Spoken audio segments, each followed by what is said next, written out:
For 9 nights, running the animal had gone out of Ravensmere at dusk and come back at dawn with wet legs and burrs in his coat. And for 9 nights, the household had agreed, without once discussing it, not to notice. Noticing would have meant doing something. Nobody at Ravensmere wanted to be the one who did something about Rook. He was an Irish wolfhound, grey going to black across the shoulder, tall enough at the head to look a standing man in the collarbone. He had a torn left ear, an old white seam of scar beneath the other shoulder, and a way of crossing a room that reminded grown men of errands elsewhere. The kennelman fed him by sliding the bowl and stepping back. The housemaids took the long corridor. There had once been a boot boy who wagered $1 he would lay his palm flat on that great head, and who came back with the shilling still in his pocket and no story worth the telling.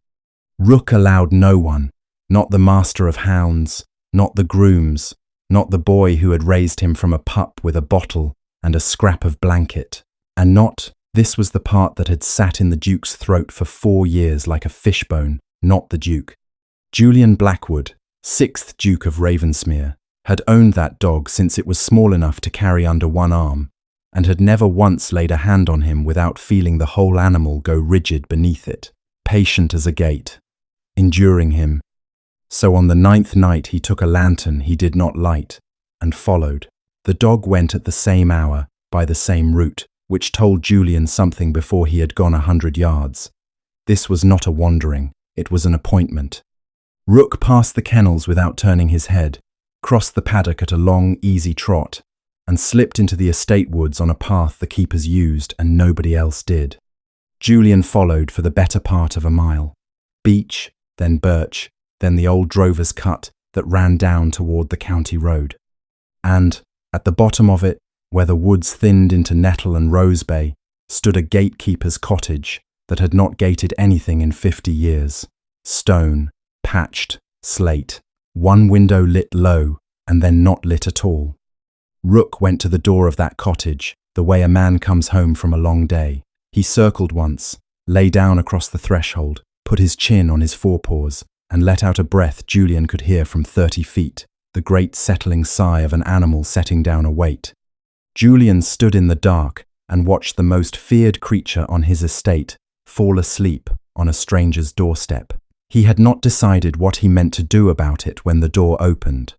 A woman came out with a candle in a jar, and Julian's first thought was that she would scream. His second, arriving half a second late and rearranging everything, was that he knew her. She did not scream. She set the jar down on the step, well clear of the dog's face. Then she crouched, knees together, hands loose and low, the way a person kneels at a graveside rather than the way a person greets an animal. And she waited. Rook woke. He lifted his head. His eyes found her. And then the wolfhound, who had never in 4 years permitted a human palm to rest on him, leaned forward and pushed his enormous scarred face into the woman's 2 open hands. She held it the way you hold something that has been handed to you. Julian said, before he knew he was going to speak, "What have you done to my dog?" She did not startle. That was the second thing he would remember afterward, that she did not startle, that she turned her head and looked up at him across the candle with the composure of a woman receiving a caller at an unfashionable hour. "Nothing, Your Grace," said Eleanor Wren. And then, after a pause exactly long enough to be a sentence of its own, "That may be why he trusts me." He knew her. 6 months ago she had been his sister's paid companion, a quiet, well-spoken woman of 36 who had walked 3 steps behind Cecily to every dinner in the county, and who had been dismissed in the spring, under circumstances he had never troubled to examine, because the household had assured him there was nothing in them worth examining. Rook, come. Nothing on earth had ever obeyed the Duke of Ravensmere as reliably as his own household. The dog did not so much as flick an ear. Rook, here. The wolfhound stayed where he was, and Julian felt the particular heat that comes to a man's face when he is disobeyed in front of a witness. Eleanor Wren gave the dog no order. She did not call him, or click her tongue, or reach for his collar. She stood, brushed the grass from her skirts, and observed to nobody in particular that it was very late and there was nothing further for anyone here tonight. Then she went inside and shut the door. For a long moment the wolfhound lay still. Then he rose, shook himself from nose to tail, and walked past Julian up the path toward home, unhurried, like a servant going off duty. Julian was left alone in the clearing, and because he was a man who noticed things when he was made to stand still, he noticed the grass. There was a hollow pressed into it beside the doorstep, flattened, worn, made by 9 nights of a heavy body lying in the same place. He crouched and put his hand in it. The ground was warm, but it was the direction that stopped him. Rook had not been sleeping curled toward the door, the way a dog sleeps near a person it loves. He had been lying square across the threshold with his head toward the woodland path, facing out, facing the way somebody would come. A duke may ask any question he likes in his own house. The difficulty is that he will always be answered. By noon the next day, Julian had 4 separate accounts of Miss Eleanor Wren's dismissal, and it was the sameness of the 4 that troubled him. Mrs. Pruitt, the housekeeper, said Miss Wren had grown too attached to Lady Cecily. Denby, the butler, said Miss Wren had exceeded her position. The upper housemaid said Miss Wren had caused unnecessary distress. And Otley, who kept the kennels and had known Julian since he was a boy in short coats, said it had been regrettable but necessary, and then found a great deal of work to do with a bucket. 4 people, 4 rooms, 4 different hours of the morning. 4 phrasings so alike they might have been read off the same card. Julian had sat on the county bench for 11 years and had learned to distrust a tidy story told 4 times. A true account phrase. Every witness remembers a different, irrelevant thing. The weather, the state of a hem, what was being served. 4 accounts that match are not 4 accounts. They are 1 account, repeated.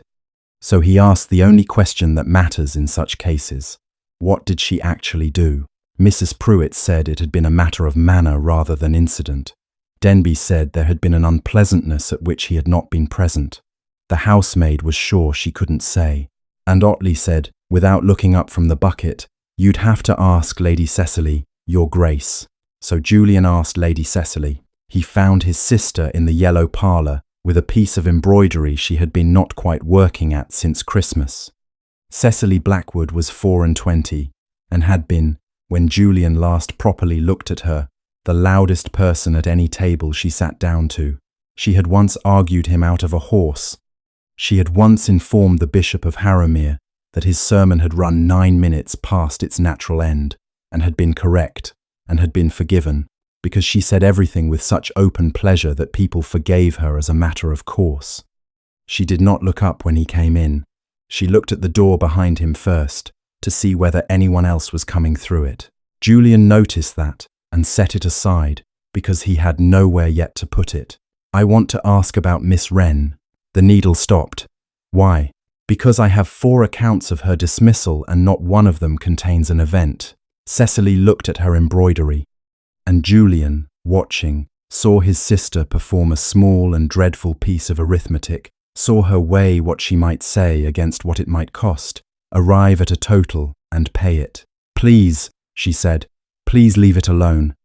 He waited for the rest. There was no rest. Now, Julian Blackwood was not a stupid man, and he had spent enough hours on the bench to know the difference between the 2 sentences a person may offer when an injustice is put to them. There is, "She lied." And there is, "Please leave it alone." They are not neighbours. They are not in the same county. His sister had not defended the dismissal. She had asked him to stop looking at it. He rode down to the gatehouse that afternoon. Eleanor Wren was outside, splitting, kindling in a grey stuff dress and a man's leather apron, and she straightened as he came into the clearing and put the hatchet down where it could not be misunderstood. "Your Grace." "Miss Wren, I have come to ask what happened in March." "Nothing that would interest you. 4 people in my house tell me you were dismissed for a manner. None of them will tell me what you did." "Then that is what I was dismissed for, a manner." He dismounted, which he understood afterward had been cowardice postponed rather than corrected. "If somebody has lied about you, defend yourself. I am the man who would have to hear it, and I am telling you plainly that I would hear it." She looked at him a while. The woodpile stood between them, and beyond it the woods, and the light was going long and gold across the nettles. And Julian had the unfamiliar sensation of being weighed by somebody in no hurry about it. "At whose expense?" she said. He opened his mouth and found nothing in it. "When a woman like me clears her name, Your Grace, she does not do it in a private room with a kind man prepared to listen. She does it in front of the county. And everything she says becomes something the county may repeat at dinner for the next 11 years. She set another log on the block and did not swing at it. So I ask you again, at whose expense?" It was the first sentence anyone had spoken to him in a decade that he could not simply answer, because it meant she was not silent from shame or from guilt. She was silent because speaking would cost somebody else, and she had already decided she could afford the loss better than they could. "Who are you protecting?" "Someone who cannot yet protect herself," said Eleanor Wren, and split the log. He did not go home immediately. He was still turning it over when he became aware that Rook had come out of the trees and was standing at the clearing's edge, watching them both. "He follows you. He follows nobody. He arrives." She wiped her hands. "Would you like to be able to touch him?" "I have owned him for 4 years, Julian said, which was not an answer, and both of them knew it. "Then sit down." "I beg your pardon?" "Sit down. On the block, if you like. Put your hands where he can see them. Turn your face away, and above all, do not reach." "That is the opposite of every instruction I have been given about a dog in my life." "Yes," said Eleanor, "it is." So the Duke of Ravensmere sat on a chopping block in a nettle patch, with his hands open on his knees and his eyes fixed on a birch tree, feeling extremely foolish, and waited. For a long time, nothing happened. Then something enormous moved at the edge of his vision, stopped, moved again, and Julian felt, through the soles of his boots, through the ground itself, the weight of a large animal deciding. Rook came 4 steps closer, stopped, came 2 more, stood at Julian's shoulder, near enough that Julian could hear him breathing, and simply stayed, neither advancing nor retreating, for perhaps a minute and a half. Julian held still. His heart, absurdly, was going like a boy's. Then Rook walked away and lay down in the grass. "That is all?" Julian said, when he could. "That is a great deal. He has never once been given anything he was allowed to refuse. You have just given him a whole minute of it." He rode home in the last of the light with a feeling in his chest he would have been embarrassed to name, and which was this: he had been permitted something, not obeyed, permitted. He had held authority over 140 souls since he was 29, and had never in all that time been permitted anything by anyone. That evening he went to the estate room and opened the ledger of household wages, because a dismissal is not only a scene, it is also a line of ink. March, Wren, companion, quarter's wages paid in full and 1/4 in lieu, character reference, withheld. Wages in full, a quarter beyond, and no character. That was not the entry for a woman turned out for wrongdoing. That was the entry for a woman bought, paid, handsomely, made unemployable, and sent quietly away. And beside it in the margin, in a hand he had known all his life, small and upright, and entirely without hesitation, was the initialing that authorized it. Not Cecily's, his mother's. Augusta Blackwood, Dowager, Duchess of Ravensmere, received her son in the small drawing-room, with the fire built too high, as she had every winter and summer of her widowhood. "You initialed Miss Wren's dismissal." "I initial a great many things." "With a quarter's wages in lieu and no character." He set the ledger on the table between them. "That was not generous, Mama. It was expensive. One does not pay a servant extra to leave unless one wishes her to leave quickly and without discussion." His mother looked at the ledger a long time without opening it. "Julian, you have come home from London with a great deal of energy and nothing to spend it on. You have found a dog behaving strangely and now propose to reopen a small unpleasantness settled 6 months ago at some cost to your sister's peace. I am asking you, as your mother, to let it lie." "Please leave it alone," Cecily had said. Let it lie, said the dowager. Two women in one house using the same shape of words, and Julian was beginning to suspect that the shape had been taught to them by somebody else. What did she do? She was interfering.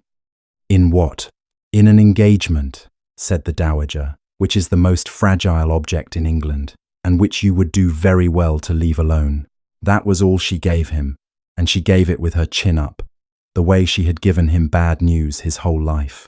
Julian went away with one new fact, and a fresh hole where the answer should have been. He went back to the cottage the following Tuesday, and the Tuesday after, and then he stopped counting Tuesdays. He would have told anyone who asked that he was conducting an investigation. Nobody asked. That is the trouble with being a duke. A man may ride 1.5 miles through his own woods 4 times in a fortnight, and every soul on the estate will notice, and not one of them will say a word. The first visit was for the dog, and they spoke of nothing else. She taught him to read rook's ears and his weight. Forward means interest. Back on the haunches means he is calculating an exit. She told him the animal always chose to lie facing a door, never a fire. Every dog I have kept lies at the fire. Every dog you have kept has been warm and unafraid. A dog who has learned that bad things come through doorways will keep the doorway and be cold. She turned her cup. They are choosing, Your Grace. We simply do not read the choice. The second visit was for the dismissal. She gave him nothing, and he went home irritable. The third was for the scars, and it was on the third visit that he first saw the notebook. It was small, grey, cloth-bound, the sort of thing a housekeeper keeps for candles and coals, and it was open on the table when he came in. She closed it without hurry and set a bowl on top of it, and went on with what she had been saying about liniment. And the whole manoeuvre was so smooth that Julian did not realise, until he was 2 miles up the road, that he had been managed. He asked about it the following week. She said it was household accounts. He said that a woman with 9 shillings a week did not require a book that thick, and Eleanor Wren said that a woman with 9 shillings a week required it more than most, and offered him more tea. He let it go. He thought about it for 11 days. The fourth visit was for Cecily, and it ended badly. She used to talk over me at dinner. She used to win, Julian said. Now she watches the door. I know that you noticed, said Eleanor, and did not look up. That is further than anyone else has come, and I am not going to reward it by telling you a thing that is not mine to tell. It is my sister. Yes, and she is a grown woman who has not told you, and there will be a reason. If you go charging at the reason, it will not stop being true. It will only stop being said aloud. He rode home in a temper and stayed away 11 days. On the 12th he came back in the evening, and Eleanor opened the door and looked past his shoulder at the empty path behind him. Where is Rook? Julian turned and looked too, as though the dog might materialize and account for him. At the house, he said. In the stable yard. I did not. He stopped. The truth of it assembled itself in front of them both before he could get out of its way. He had not brought the dog. He had not come for the dog.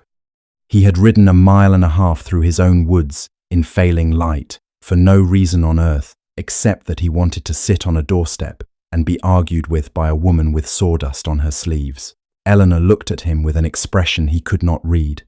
Then you had better come in, she said, before it rains. They did not speak of it.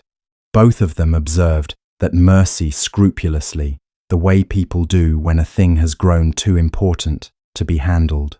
Instead there was tea, and there were arguments about the new drainage in the low fields, which she held would ruin the water meadow, and was right about, and about the Harrow Cross Road, which the county had not mended since the coaching trade left the Heart and Hollow.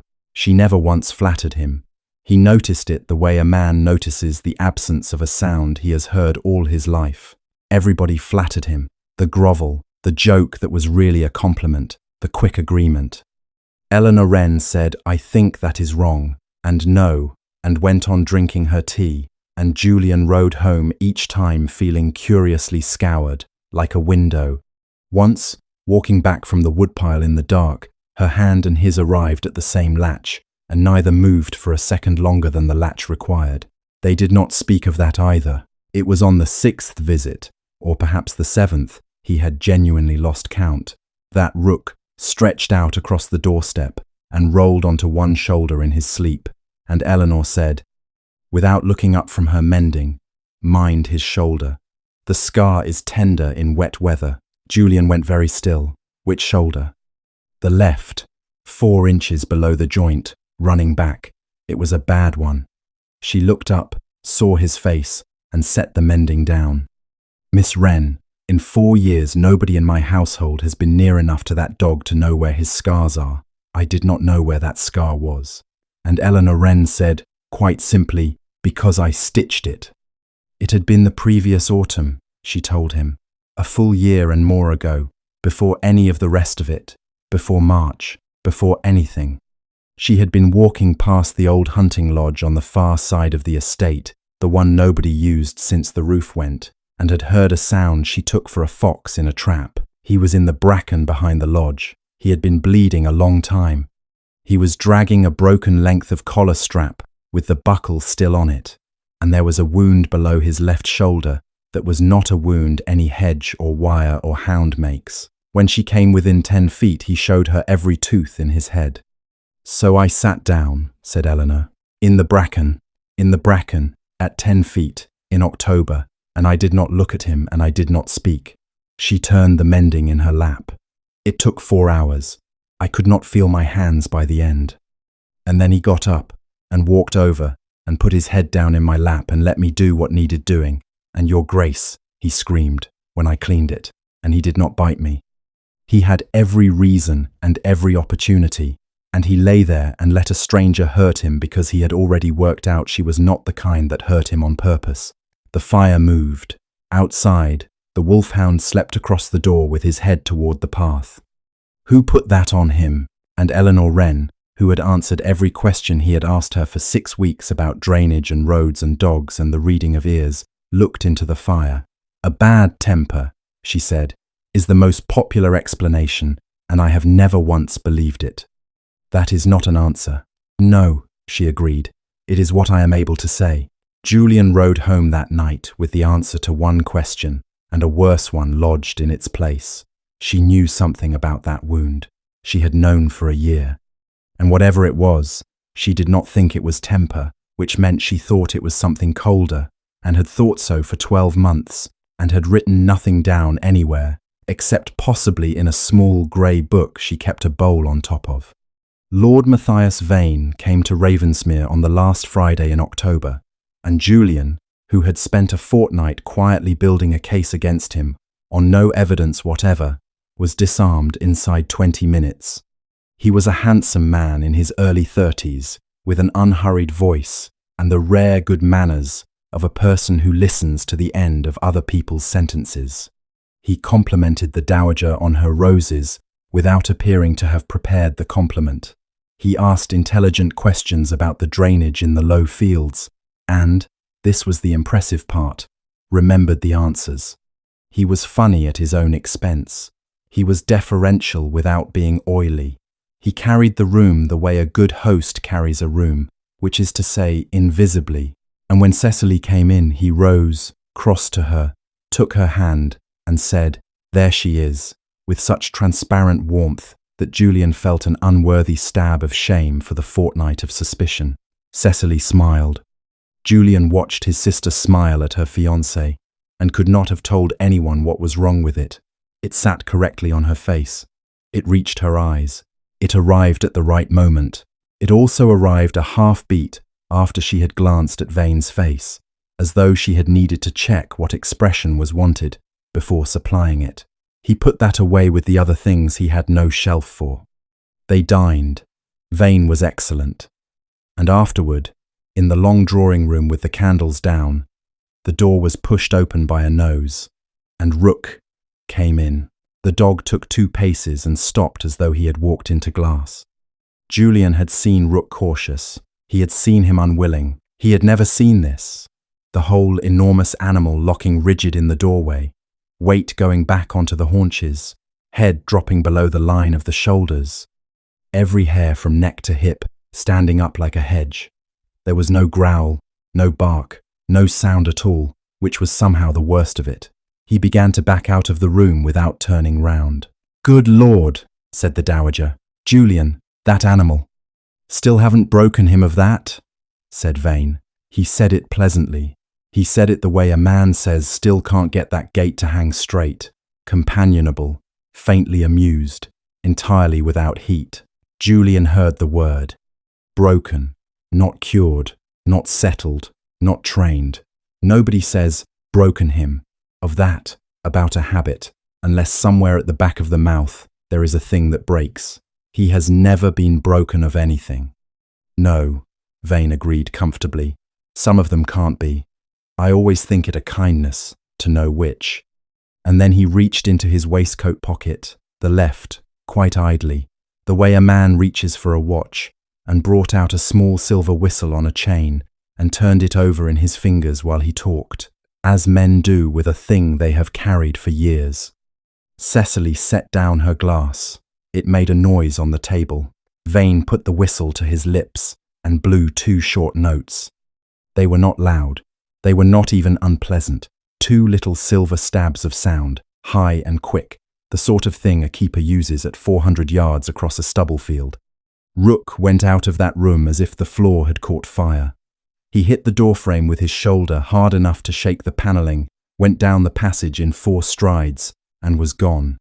And the sound he made going, Julian would hear it in his sleep for a week, was not a bark or a snarl or a howl.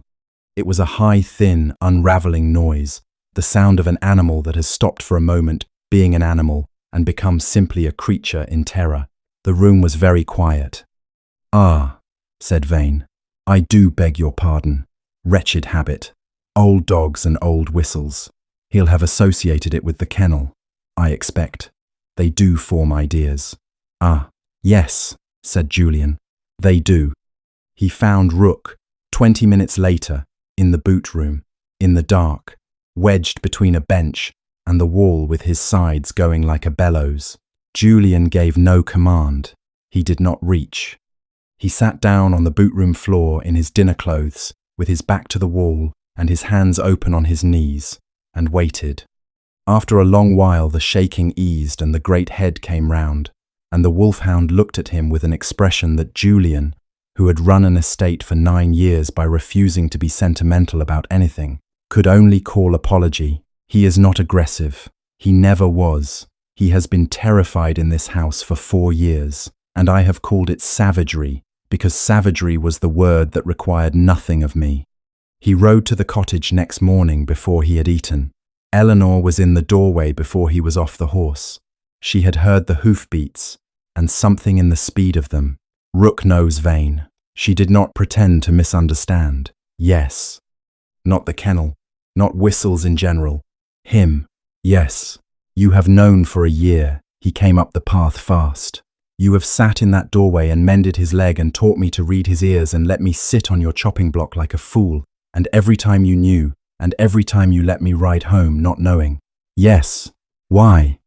Because you are a magistrate, she said, and a duke, and Cecily's brother, and I have watched what happens in this county when a man like you is handed half a story. You do not investigate, Your Grace. You act. It is your great virtue, and it is the most dangerous thing about you. That man hurt my dog. That man, said Eleanor, is marrying your sister in 6 weeks, and you still believe he did it in a temper. Julian stopped where he stood. And you do not. No. Then what? I have half of something, she said, and the half I have is mine, and I will carry it. The other half has a living owner who has not given me leave, and I would sooner be thought a liar for another year than take it from her. She had her hand on the door. You want me to tell you what he is? I can do better than that eventually, and it will be worth more, and it will not cost her anything. Give me until I have it. Until you have what? But she had gone in, and the door was shut, and Julian Blackwood stood in the wet grass with his heart going and understood 2 things at once. The first was that Eleanor Wren had been dismissed for precisely this, for knowing something about Lord Matthias Vane, saying it, and being tidied away. The second, which took a moment longer to arrive and was a great deal colder, was that she had not spent 6 months hiding down here. She had been working. 3 nights later, someone came to the cottage after dark. Eleanor heard the horse first. Then she heard Rook get up off the doorstep. Not the loose shuffle of a dog changing position, but the fast, silent rise of a dog going to a door. And for perhaps 4 seconds, she stood in the middle of her own kitchen, with a candle in her hand and her heart going like a hare's. Then a voice said, "Ellie, Ellie, it's me." And the fear went out of her so quickly she had to put a hand on the table. Lady Cecily Blackwood came in with her hair down and a stable boy's coat over her nightgown, having ridden 1.5 miles in the dark on a horse she had saddled herself. And for a moment she stood inside the door like someone who has come to deliver a message and cannot remember it. Then she made a sound and went into Eleanor's arms the way a child goes into water. She cried a long time. Eleanor did not say hush and did not say there now. She held on, standing up in a cold kitchen, for as long as it took. And anyone watching, anyone in the whole county who had spent 6 months saying that Miss Wren had grown too attached, that Miss Wren was jealous, that Miss Wren had poisoned Lady Cecily against a good man, would have understood in 1 second flat that whatever else was true, this girl had not been rescued from Eleanor Wren. She had been separated from her. "He's moved the wedding," Cecily said at last, into her shoulder. It was Advent. It's the 14th now. He told Mamma it was the licence and the London house, and Mamma said how sensible, and Ellie, I only found out because I heard it read at breakfast. Nobody asked me. Sit down. I'm not. Sit down, my love, and let me put something in your hands.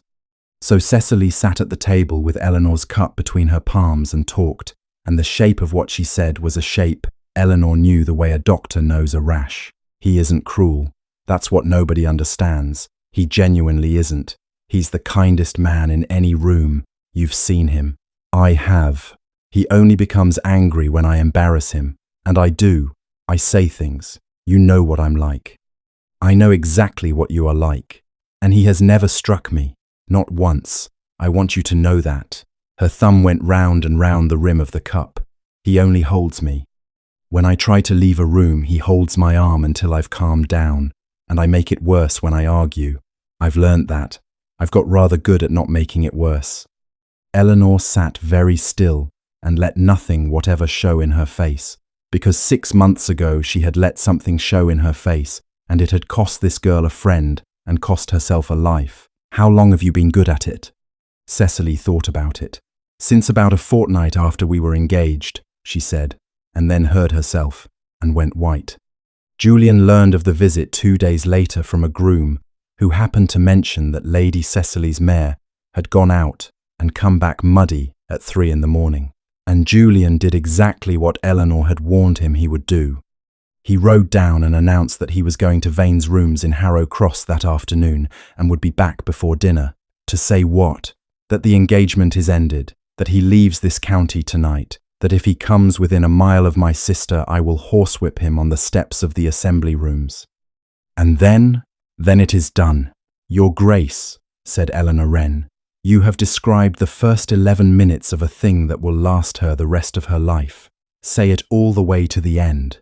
Say the part where a charming, deeply wronged gentleman tells every drawing room between here and London that poor Lady Cecily has been unwell since the spring. Nerves, you know, ever since that unfortunate business with the companion. Say the part where she walks into the Christmas assembly with that already in the room, having never once said a word for herself, because her brother said all of them for her. You expect me to do nothing. No, I expect you to think about what happens to her after you have finished being angry. They looked at each other across the table, and Julian Blackwood, who had settled boundary disputes and evictions and drunken affrays, and had not been checked mid-stride by anybody in 9 years, felt the shape of his own habit for the first time, the way you feel a bone you have always had. He had come to fix it. He had not once considered asking Cecily what she wanted done.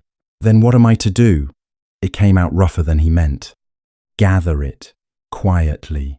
All of it, the whistle, the dog, the lodge, whatever the grooms saw, Whatever the servants, remember, do not accuse him, do not warn him.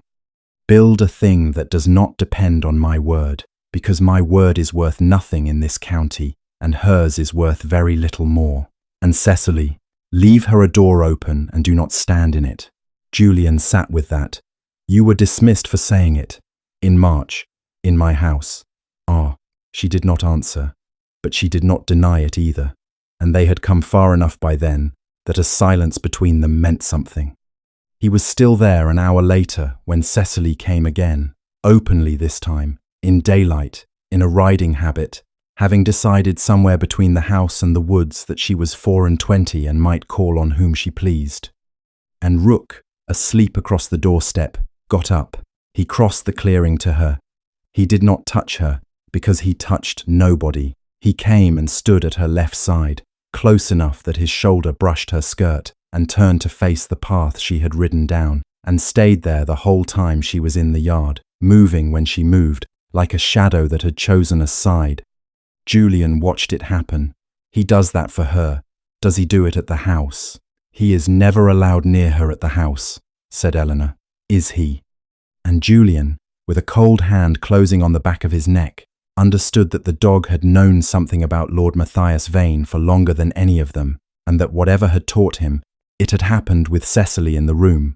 Eleanor woke at some black hour with no idea what had woken her. The fire was down to a red eye, the cottage was cold, and Rook was inside. He had come in at dusk for the first time all autumn, and she had let him, and he was standing in the middle of her kitchen floor, absolutely rigid, facing the door. Then she heard it. A horse, out on the woodland path, walking, not passing, walking, slow, the way a man rides when he is looking at something. It stopped. The silence that followed went on so long she became aware of her own pulse in her ears. And then, from the dark beyond the nettles, quite softly, 2 short notes on a silver whistle. Rook began to shake. It came through him in waves from the shoulders down, and Eleanor, who had handled a great many frightened animals, had never seen one shake like that. Every part of him was saying run. Every part of him had learned, in some place she had not been present for, exactly what came after those 2 notes.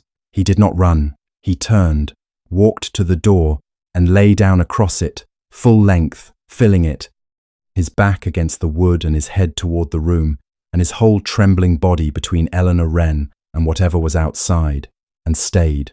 Boots came up the path through the wet grass, unhurried, not trying to be quiet, which was far worse than trying. They stopped at the edge of the flattened place in the grass.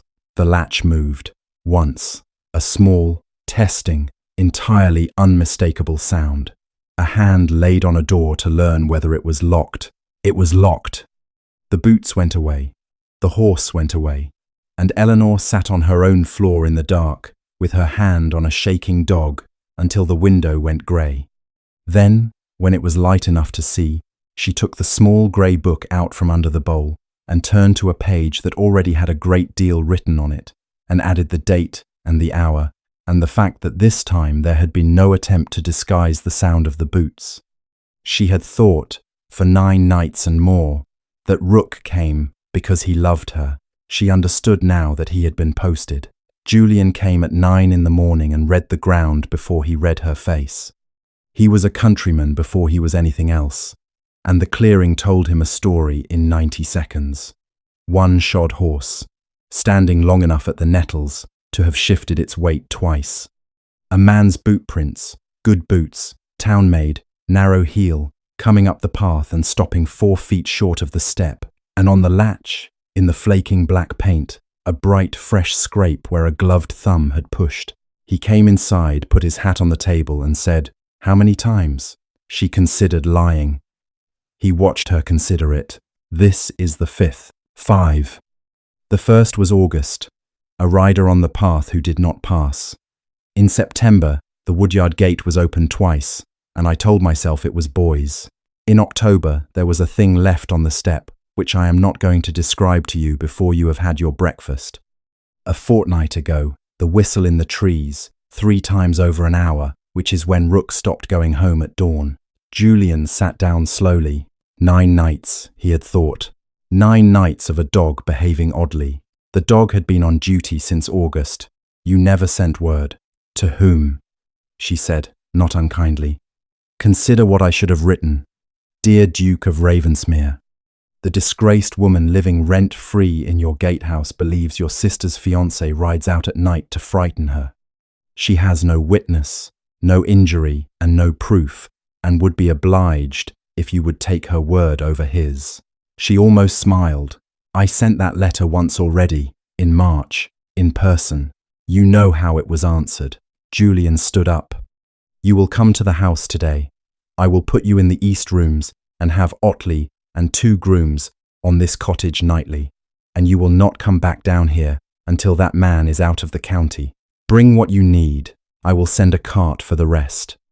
The silence that followed had a different quality, and he did not at first understand it. No, said Eleanor Wren. I beg your pardon? No, thank you, but no.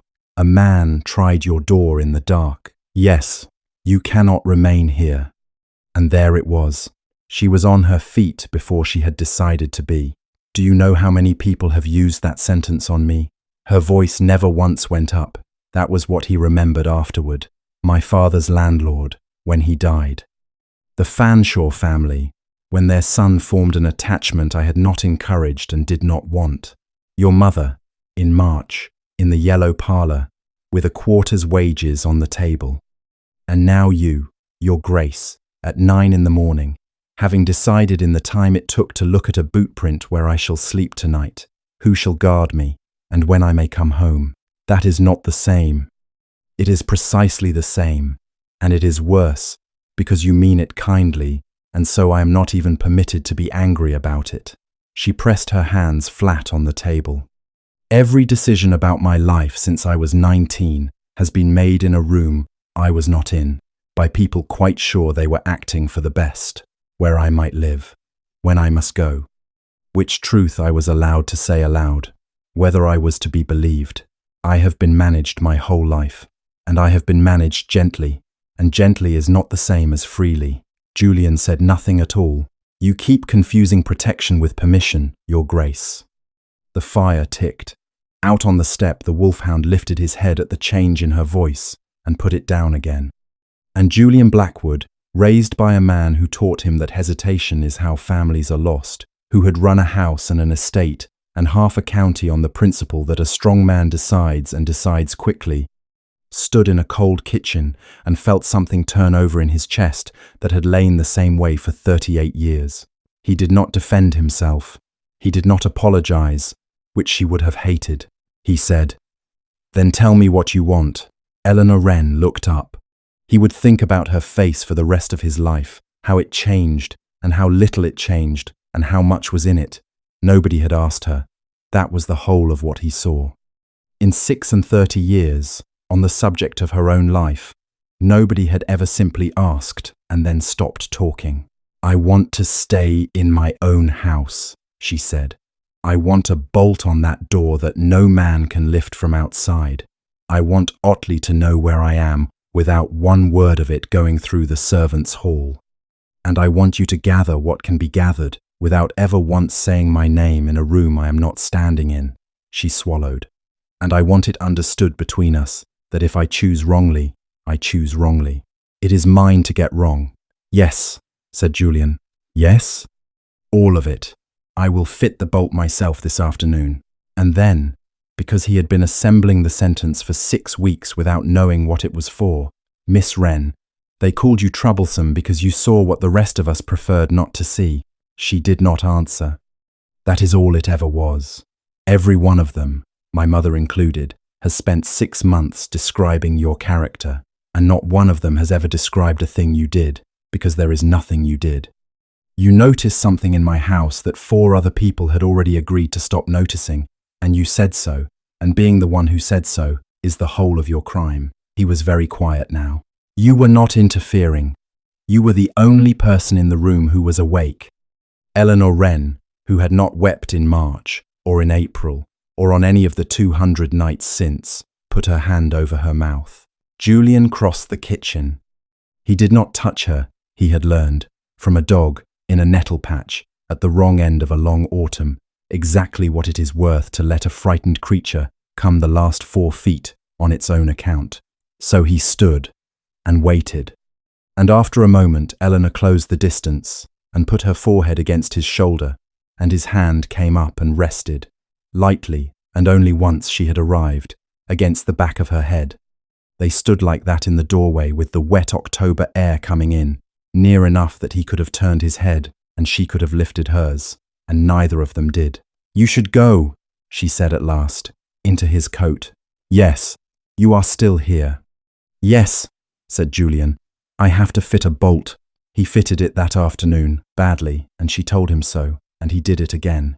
And when it was done and the light was going, she took the bowl off the small grey book and pushed it across the table to him.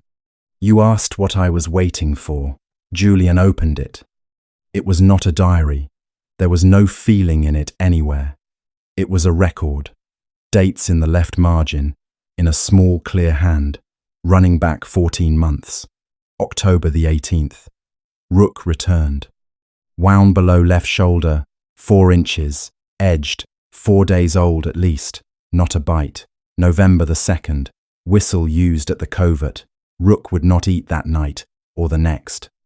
And then, page after page of it, the rider on the path who did not pass, the woodyard gate, the object left on the step, the whistle in the trees 3 times between 10 and 11. Julian turned the pages for a long time. "You have been building a case," he said, "for 14 months, alone, with no one to give it to. There was no one to give it to. That was rather the point of the exercise. Eleanor, this proves nothing. Any of it could be a woman with a grievance and a pen." "I know," said Eleanor Wren. "I am not building it to be believed." He looked up. "I have already learned what my word is worth. I am not such a fool as to try that door twice." She put her finger on the page. "I am building it so that I know what he does. Not what he did. Anyone may argue about what a man did. What he does. The order he does it in. What he reaches for when a room begins to go against him." She closed the book. "A man who has never once been caught becomes very regular, Your Grace. He has no reason not to be." And Julian Blackwood sat in a gatekeeper's cottage with a small grey notebook under his hand, and understood, at last, that he had spent 6 weeks feeling sorry for a woman who had been laying a trap since the previous October. It was Cecily who gave permission in the end, in a note of 11 words carried down by a stable boy who could not read. "Tell him. All of it. I cannot say it aloud yet. See." Eleanor read it twice. Then she told him. It had been the previous October, a year and a fortnight before Julian ever followed a dog through his own woods. Cecily and Vane had been 3 weeks engaged. There had been a shooting party, and at luncheon Cecily said something funny and true that made 2 men laugh at Vane's expense, and afterward the pair of them walked out toward the old hunting lodge, and Eleanor, who was a companion and therefore both present and invisible, walked 20 yards behind with a basket. She did not hear the words. She heard the shape, the low-level, unbroken run of a man explaining something at length, then Cecily saying, "I'd rather go back now," then the explaining beginning again. Then Cecily turned to walk away, and Vane took her by the arm above the elbow and turned her back round. Not a blow. Nothing a witness could have sworn to. A grown man's hand closing on a girl's arm to correct her direction, the way you turn a gate. Rook came out of the bracken. The Wolfhound had been the party's joke and shame all week, untouchable, unbiddable, no use to anybody. He crossed 40 yards of open ground without a sound and put himself between them, side on, shoulder against Cecily's hip. He did not bite. He did not show a tooth. He stood there and would not move, and made it impossible for a man to reach past him without first going through him. And Matthias Vane looked down at that dog with an expression Eleanor had never forgotten, because it was not fear and it was not anger. It was offence, the look of a man who has been contradicted by furniture. 2 days later, he remarked to the dowager over breakfast that the Wolfhound had become dangerous, had gone for Lady Cecily near the lodge, in fact, and would have had her down but for his own intervention, and that he would take the animal away and see it properly handled, since it was plainly beyond the kennelman. The dowager was so relieved she thanked him. Nobody asked Cecily. He had the dog 9 days, Eleanor said. Rook came back to this estate on his own, dragging a broken strap, and lay behind the lodge 2 days before I found him. Julian's jaw was set. In a temper. He lost his temper with an animal that had embarrassed him, and he— "No," said Eleanor Wren, and here it came. The thing she had carried for 14 months. The thing she had refused him in the doorway in October. The half that had a living owner. He did not lose his temper. I have never once thought so, and neither has Cecily, and it is why she cannot say it aloud. She had her hands flat on the table. He brought the dog back himself, Your Grace. He did not send him. He walked him up to the terrace on a rope at 4 in the afternoon, when the light was good, and he called Cecily out of the house. Julian did not move, and he made her look at him. The fire cracked. Somewhere out in the passage a door closed. He said, "She has told me this twice, and both times in the same words, which is how I know she has not embroidered it," he said. "Look at it, Cecily. This is what happens to a thing that puts itself between us." Julian shut his eyes. "That is why he took the dog for 9 days and not 1, Eleanor went on, quite steadily. "A temper takes 9 minutes. 9 days is a preparation. He needed the wound to have set enough to be looked at, and not so much that it had healed. And he needed her to see the animal frightened of the whistle, and she did, on the terrace, in front of him, because he blew it before he handed the rope to Otley. He hurt my dog," said Julian, "to teach my sister a sentence. He hurt your dog because a dog cannot contradict him afterward, and because Cecily could not possibly report what she had seen without sounding hysterical, and because the entire county had already been told the animal was dangerous by the only man who had troubled to say anything about it." Eleanor's voice did not shake. "That is what I meant when I said I did not believe it was temper. Temper is a mistake. That was a sentence, delivered to one person in a language only she could read, and it worked. She has been careful ever since. You said it yourself, months ago. She watches the door." Julian was silent a long while. "You could have stopped it," he said at last, in one sentence. "In March, in my mother's drawing room. I saw Lord Vane lay hands on your daughter by the hunting lodge, and the dog went between them. It would have been over inside a week." "Yes," said Eleanor, "it would. Then why in God's name?" "Because to save my own name I should have had to stand in a room and announce that Lady Cecily Blackwood is frightened of the man she is going to marry." He stopped. She had not told anyone, not her mother, not you. She had not said it to herself yet, not properly, not in words. You have heard how she speaks of it now, and she is a year further on. If I had said it aloud in March, it would have belonged to the county by Friday, and it would not have been, "He frightens her." It would have been poor Cecily Blackwood, the nervous one. Something wrong there, always was. It would have followed her into every drawing room in England for 20 years, and she would never once have chosen to say it, and she would never have forgiven herself for surviving on it. She looked at her hands. It was not her fault she could not speak. She was 23, and had been made small, very carefully by an expert. A small, dry lift of the mouth. "I was 36, unmarried, with no family living, and nothing to lose but a character reference. I was, on the whole, the cheapest option available." And Julian Blackwood put his hands over his face. He rode home in the dark, and the last piece dropped into place 2 miles up the road, the way things do. Vane had believed her gone. That was the whole of it. And she had not gone. She had taken an empty gatehouse on the far edge of the estate and stayed 1.5 miles from Ravensmere, where a wedding was coming, where the one living person who had seen him take hold of Cecily would still be standing when the vows were read. So in August a rider had begun coming down the woodland path at night, not to attack her. A man does not survive on credibility by doing anything so vulgar as an attack, to move her. A gate left open, a thing on the step, a latch tried, 2 notes in the trees, until a woman with no character, No family and no protector reached the entirely sensible conclusion that Harrowmere was an unhealthy county and took the coach from the Heart and Hollow to somewhere else. And a dog who could not be touched, who had been hurt by that man across 9 deliberate days, who knew his horse and his boots and his 2 silver notes, had come down through the woods in August and lain across her door with his head toward the path. Rook was not visiting Eleanor Wren. He was standing guard over the only human being who had ever come for him, against the only human being who had ever taught him what a hand was for. Julian confronted his mother the next morning, and it was worse than he feared, because she did not deny it. "Did you know?" The dowager was a long time answering. "I knew that a young woman I had employed 4 years, who had never in that time told me an untruth, said a thing that would have been very inconvenient if it were true. I did not inquire whether it was true. I have thought about that on a number of nights since. Mama, your sister was engaged to the best connected man in 3 counties.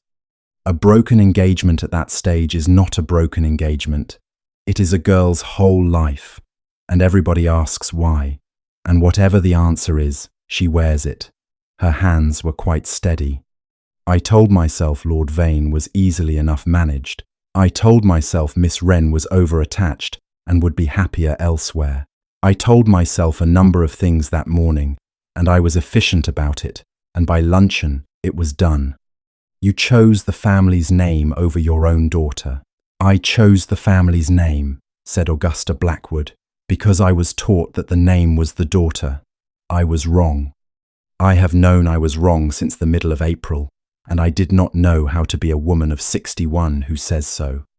And Julian understood, standing in his mother's drawing room, that he had been hunting the wrong quarry for 6 weeks.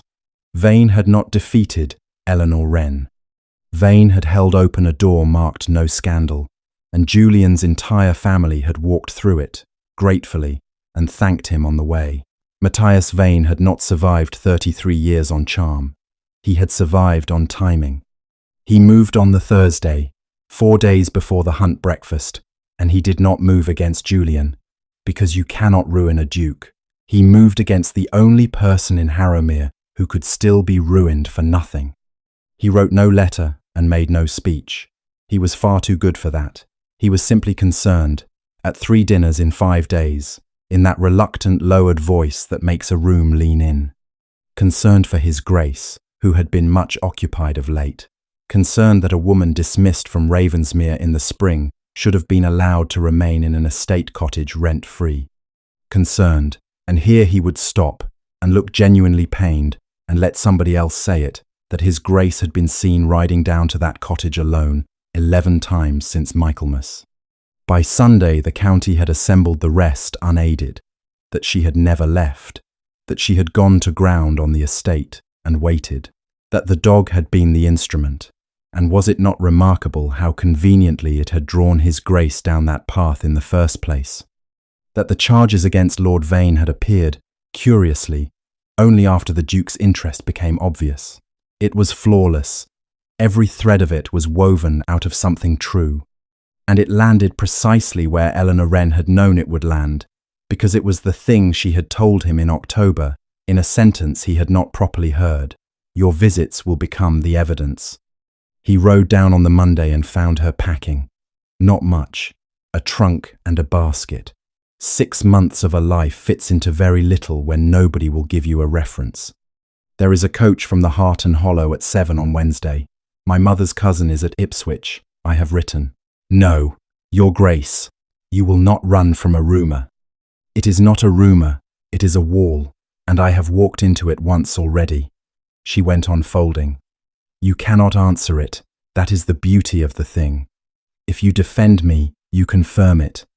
If you say nothing, it hardens. If you send me away, it is an admission, and if I stay, it is a scandal. He has built a room with no door in it, and I am standing in the middle of it. Cecily is to be married in 10 days. If I am in this county on the 14th, then every word she might find the courage to say will be heard as a word you and I put in her mouth. Then I will settle it. I will speak to the Lord. Lieutenant, I will. You will make it worse. I will not allow it, said Julian. The room went quiet. He heard it, That was the terrible part, and she watched him hear it, the sentence leaving his mouth in his father's voice, in his mother's voice, in the voice of every well-meaning person who had ever decided the shape of Eleanor Wren's life in a room she was not in. 6 weeks. A bolt fitted twice with his own hands. Then tell me what you want. And at the first hard turn he had reached for the reins. She set down the shawl she was folding, and when she spoke her voice was gentle, which was so much worse than anger that Julian would have given a year of his life to be shouted at. Then you have learned nothing. She left on the Wednesday. The dog was gone by Thursday morning. Julian assumed, with a lurch, that Rook had followed the coach, that some appalling instinct had sent him 20 miles down the turnpike after the only person he had ever chosen. He had Otley out on the Harrow Cross Road before 8. He found him himself, at noon, at the cottage. The door was locked, the windows shuttered, the chimney cold, and stretched across the empty doorstep in the wet, head toward the woodland path, lay the Wolfhound. He had not followed her, he had stayed at his post. Julian stood in the nettles a long moment. Then he walked over and sat down on the wet step, beside the dog, in a good coat, in the rain, at noon, the Duke of Ravensmere on a doorstep, and gave no command, and made no sound, and did not reach. He simply sat. The rain came on properly. Off in the beeches a jay was making an idiot of itself, and after perhaps half an hour Rook shifted his enormous weight, and leaned, and came to rest against Julian's leg, the whole warm, shuddering side of him, an animal's entire body given over to a man's knee, without a hand ever having been laid on him. They stayed there together, the two of them, both waiting for the same woman, until the light went. He rode home in the dark and went straight to the estate room, and he did not send for his sister. He wrote out everything he had instead: the boot prints, the latch, Otley's account of the 9 days, the wages ledger, the whistle, and at the bottom, in the plain style of a man used to committing things for the bench, sworn statement, J. Blackwood, to be read at the breakfast on the 14th. He was still looking at it at midnight when the door opened. Cecily stood there in her nightgown with a candle. She looked at the paper and read the last line upside down, which she had been able to do since she was 9. You mean to do it yourself? Somebody must. Yes, but if it is you, then it is a duke saying it about a gentleman, and Mamma will be told what happened in her own house by her son, and the whole county will say the Blackwood men have closed ranks round a girl who could not manage her own engagement. Her hand on the candle was not steady. Her voice was, and Ellie will have been ruined twice for me, and I will not have said one word for myself either time. Cecily, she held it for a year so that I would not have to say it before I could. Lady Cecily Blackwood set the candle down. Well, I can. Put the pen away, and let me tell you what I am going to say on Saturday. Julian looked at his sister for a long moment. Then he put the pen away. There is a second thing, he said. I want you to write to Miss Wren at Ipswich tonight, and I want it to be your letter and not mine. And I want you to ask her to come, not to be saved. To be there, he pushed the paper across, because I have finally worked out that she has been 3 moves ahead of me since the day I met her, and I am no longer arrogant enough to do this without her. The hunt breakfast at Ravensmere was the oldest fixture in Harrowmere, and the great hunting hall held 200 when it was full. It was full. The county had come out in force, partly for the horses, and mostly because everybody in 3 parishes now understood that Lord Matthias Vane meant to announce his wedding brought forward to the 14th, and everybody wanted to watch the Duke's face while he did it. Vane was superb that morning. He had never been better. He moved through that hall shaking hands, remembering names, remembering children's names, and there was not a soul under that roof who would have credited a word against him. At a little after 11 he took a glass and turned toward the high end of the hall, and the room began, obligingly, to hush, and Lady Cecily Blackwood stood up first. She was white to the lips, and she had a paper in her hand that she never once looked at. Before Lord Vane speaks, I should like to say something, and I am going to say it badly, and I would be grateful if nobody helped me. Nobody helped her. Last October, near the old hunting lodge, I told Lord Vane I wished to go back to the house, and he took hold of my arm and turned me round, and did not let go until I had stopped arguing. The wolfhound came out of the bracken and stood between us. He did not bite anyone. He has never bitten anyone. Her voice cracked, and she went on through it. 2 days later, Lord Vane told my mother the dog was dangerous and took him away for 9 days.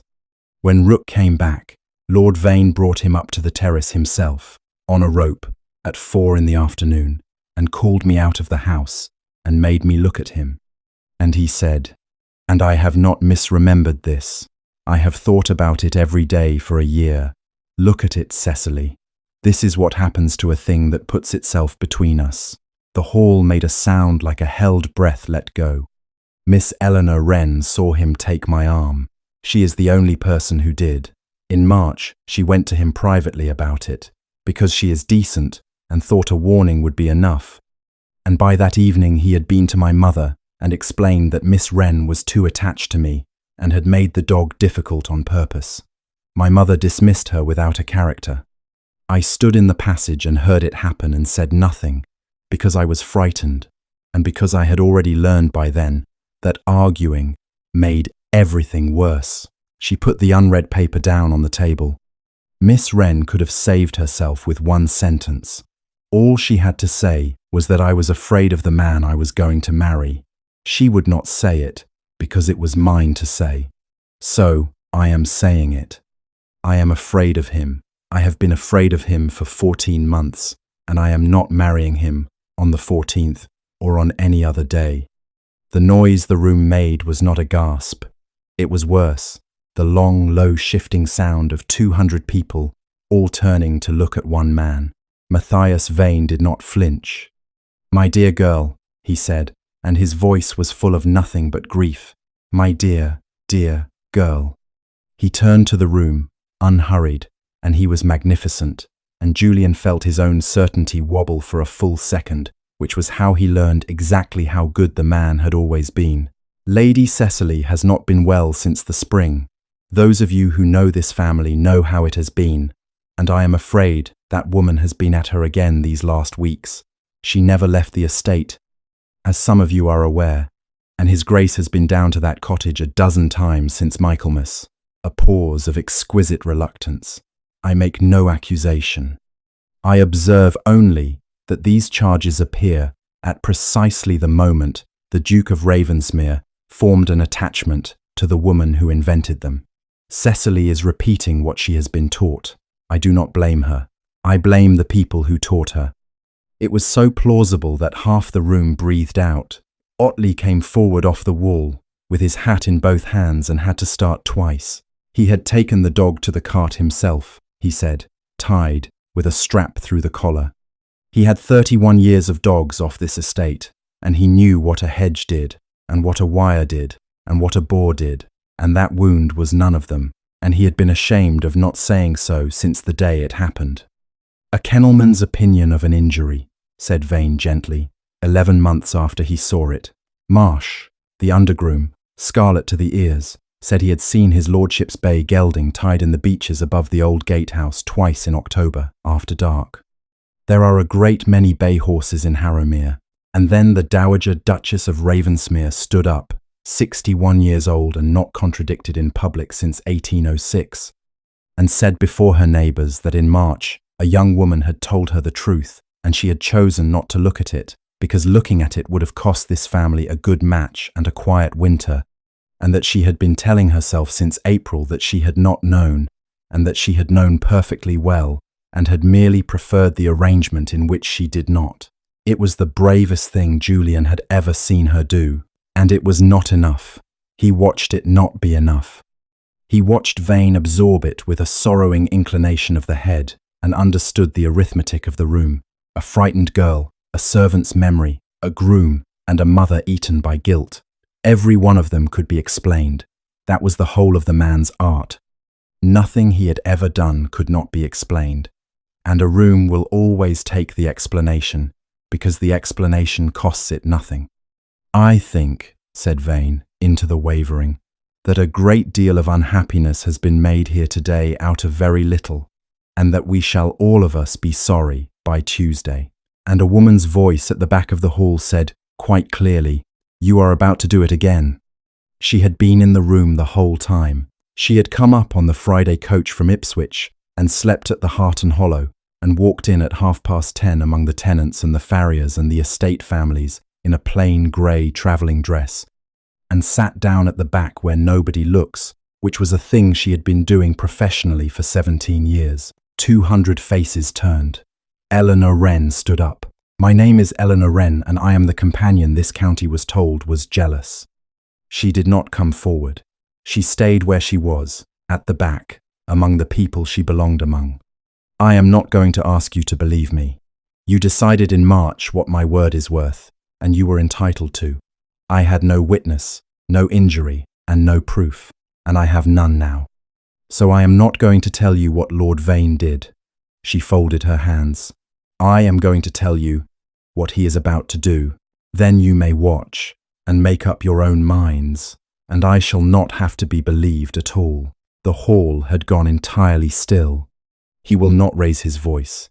He has not raised it once this morning, and he will not now, because a calm man in a room of frightened people is always assumed to be the honest one. He will not deny anything. You will notice he has denied nothing all morning. He does not deny, he describes. He will describe Lady Cecily as unwell, which he has already done. He will describe me as jealous, which he has already done. He will describe his Grace as a man made foolish by an attachment, which he has already done. And when that fails to move you, he will say something forgiving, because forgiveness from an accused man is the most persuasive thing in England. He has already done that too, not 90 seconds ago, and every one of you felt it work. Somebody near the fire said, "By God," very quietly. "That is 3, and you have watched all 3. Eleanor Wren took a breath.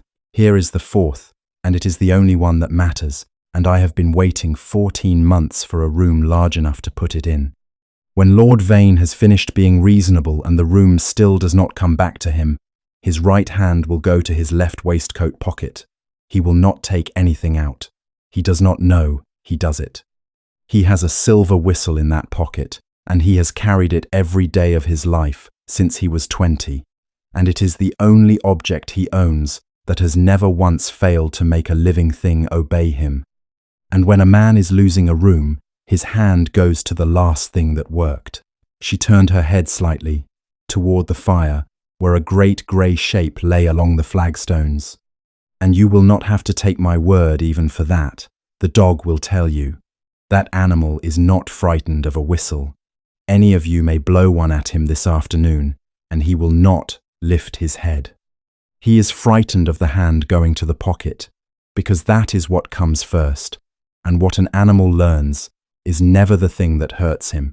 It is the thing that comes just before." Nobody in that hall breathed. Matthias Vane looked at Eleanor Wren down the whole length of the great hunting hall, and for the first time in 14 months, something moved behind his face. "This," he said, "is a remarkably theatrical performance from a woman with a grievance, and I am not going to dignify."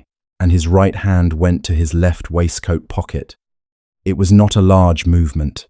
It took less than a second, and it was entirely unconscious, and 200 people saw it happen because a woman at the back of the room had told them where to look. Rook came up off the flagstones before the hand had finished moving. He did not fly at anyone. He backed 3 steps, 4, head below his shoulders, into the corner by the great screen, shaking from the shoulders down, with the whole county watching a legendary savage animal cower like a beaten thing at a gesture that had made no sound at all. There was no whistle blown, there was no letter produced. There was nothing but a man's hand, a dog's memory, and 200 people who had just been shown, in advance and in order, exactly what they were about to see. That was the moment the room turned, not on evidence, but on arithmetic, because there is only one way a disgraced companion could know, to the second, what a gentleman's right hand was about to do, and every soul under that roof did the sum at once, and arrived at the same answer. Eleanor Wren stayed where she was, and did not call the dog. She never had. and Rook came out of the corner and crossed the whole length of the great hunting hall, past the fire, past the tables, past 200 motionless people, past Matthias Vane, with his hand still frozen at his waistcoat, and stopped beside her, and turned, and set his shoulder against her hip, and faced the room. He did not attack anyone. He never did. He only chose, in front of the entire county, in the plainest language an animal has. Julian said 3 sentences, and only 3, because he had finally understood whose morning it was. Everything Miss Wren has told you has just happened in front of you. My family called her interfering because that was cheaper than finding out whether she was right. He looked down the hall at her. She was right, and we were not, and every one of us who repeated the word jealous over dinner did Lord Vane's work for him free of charge. Then he stopped talking, and the hall stayed quiet, and Eleanor Wren stood at the back of it with a wolfhound against her hip, and 200 people waiting to hear whether she had anything further to say. She did. She took her time about it, and they waited, which was the only thing, in 36 years, that had ever been withheld from her. Vane was out of Harrowmere before dark. He was not killed, and he was not struck, and the dog never touched him. What happened to him was slower and a great deal worse. The engagement ended that morning before witnesses. Otley and Marsh swore their statements at Harrow Cross on the Tuesday, and the matter of the Wolfhound went before the bench as a small charge carrying a small penalty, which did not matter in the least. What mattered was that it was heard. What mattered was that it was reported and read aloud in 4 counties, and that every drawing room which had ever leaned in to hear Lord Vane be concerned about somebody now leaned in to hear about Lord Vane. He had built an entire life out of being the most credible man in any room. He spent the rest of it walking into rooms where the story had arrived first. Julian found her in the passage afterward, with her travelling cloak still over her arm. He did not take her hand. He had learned that much. "You owe me nothing," he said. "I want that said first, and in a corridor, and not in front of anybody, so you cannot mistake it for a transaction. Your name was not given back to you by me. It was never mine to hold. You took it back yourself this morning, with a thing you built alone in a cold cottage while I was still congratulating myself for noticing that a dog behaved oddly. Your Grace, there is a coach at 7, he said, and I am not going to stand in front of it. I did that once, and I am still ashamed of it." He took a breath. "And I am not going to ask you to marry me. Not today. Today you would have to answer the man who stood up in a hall and agreed with you, and I would never afterward know what you had chosen." She was very still. "Then what are you asking? Will you stay? Not come up to the house? Not let me settle something on you? Not, I will not allow it. Will you stay?" And then, having asked, the Duke of Ravensmere did the only genuinely difficult thing he had ever done in his life. He stopped talking, and he waited. She stayed, but she did not go up to the house, and she did not take a settlement, and for a long while she took nothing at all except the gatehouse, at a rent she insisted on paying, and Julian was obliged to accept in shillings, quarterly, receipted, because she said a woman who is given a house has not got one. It began with Otley's granddaughter. Bess Otley was 11 and could read the words on a feed sack and nothing else, and she turned up at the gatehouse one Tuesday in January because her grandfather had told her that the lady down the woods knew things. Eleanor sat her at the kitchen table, and by March there were 4 of them, and by the following autumn there were 9, twice a week, and Harrowmere had a school where it had never had one. They learned a fair hand and enough arithmetic to keep a household book, which Eleanor held to be the most valuable skill available to any woman alive, on the grounds that a woman who can check a tradesman's reckoning cannot be told what she owes. And out in the yard they learned how to be still with a frightened animal until it comes to you, which was not on the syllabus, and was the lesson most of them remembered longest. Julian gave her nothing she did not ask for. He gave her a great deal that she did ask for: timber for a roof, the loan of a mason, the name of a bookseller in Norwich, and, once, memorably, an entire wet morning of his own time as an unpaid carpenter's labourer, during which he was told twice that he was doing it wrong, and once that he was doing it wrong again. "You might simply have it built for you," he said, from underneath a bench. I might. Then it would be a thing you built. This way it is a thing I have. She took 2 paying pupils in the 2nd year, farmers' daughters from beyond Harrow Cross, and with what they paid, she bought her own slates and stopped asking him for anything at all. He minded that more than he expected to and said so, and she laughed at him. Cecily took the Thursday class. It was not a straight recovery, and Julian did not pretend afterward that it was. She was quiet for most of that winter and did not care to go into Harrow Cross for some months. And there was a bad week in February when a man in the assembly rooms said something about the business at the Hunt breakfast and she went home early. But somewhere in the following August, she interrupted her brother at dinner in front of guests, at length, on the subject of the tenants' drainage, and won, and Julian had to put his napkin over his mouth and pretend to be coughing. There was no new engagement. There were 2 or 3 young men about the county who would have been glad of one, and Lady Cecily Blackwood, who had discovered in herself a considerable talent for saying no thank you and then stopping, was in no hurry whatever. Her happy ending was not a husband. It was that she had her own opinions back and had stopped checking a room before she gave them. It happened on an ordinary afternoon in the stable yard with nobody watching. Julian was sitting on the mounting block reading a letter about drainage, and Rook came round the corner and stopped, and Julian went on reading, because he had learned what to do, and what he had learned was nothing at all. There was no whistle at Ravensmere any more, and never would be again. He did not call, he did not reach.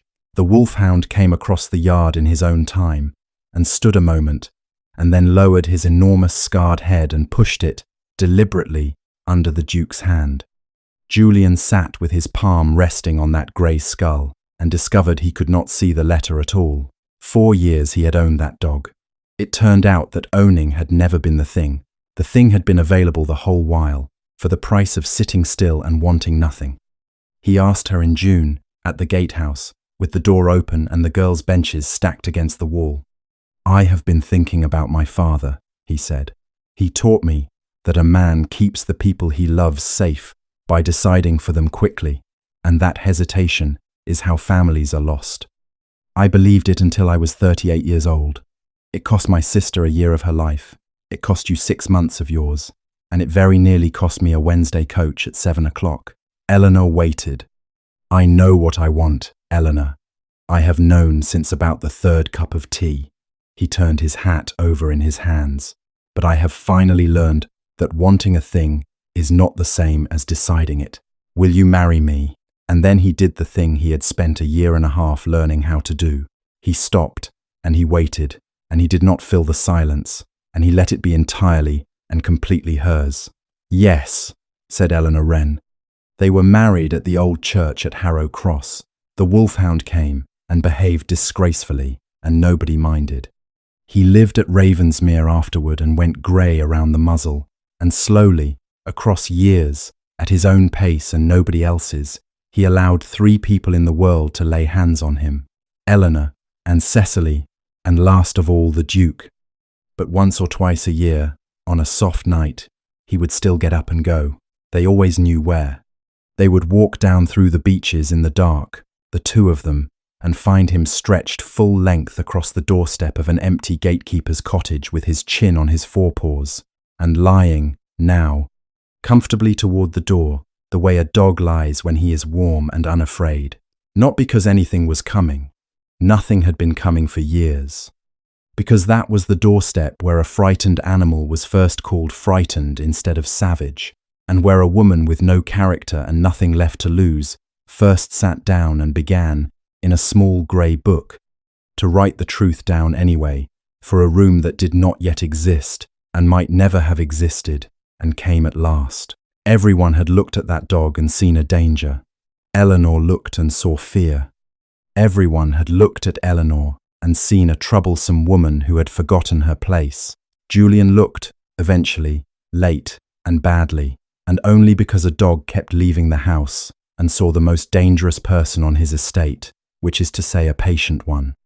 She had told the truth once and learned that a woman's word is worth exactly what a room decides it is worth. So she stopped asking to be believed and spent 14 months making certain that one morning she would not need to be.